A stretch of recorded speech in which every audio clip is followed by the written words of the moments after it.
When I arrived in Kabul, I was given a station brief and an opportunity to meet all the key stakeholders in Kabul from a political and a military perspective. So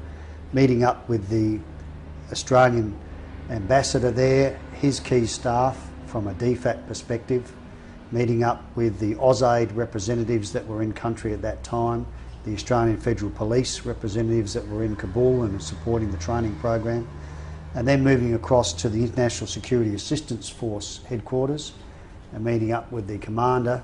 of that NATO force, an American commander at the time, and then obviously meeting the various principal staff that worked to him and that we would have liaison with,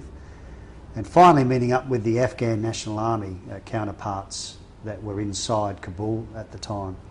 Having done that, then stepping outside of Kabul and focusing on the Australian commanders, the Australian liaison officer and mine operations man up at Bagram Air Base, moving down to Oruzgan province and speaking to the then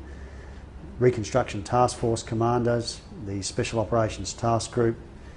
the various officers we had stationed outside of Oruzgan in Kandahar with the Regional Command South headquarters,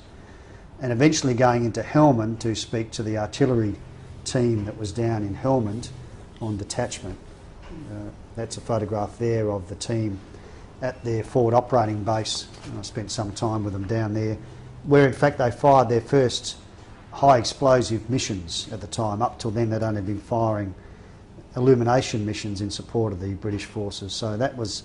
a great visit and a great opportunity to see that they were being looked after by the British forces and what they may need along national command lines. So all of that was part of the familiarisation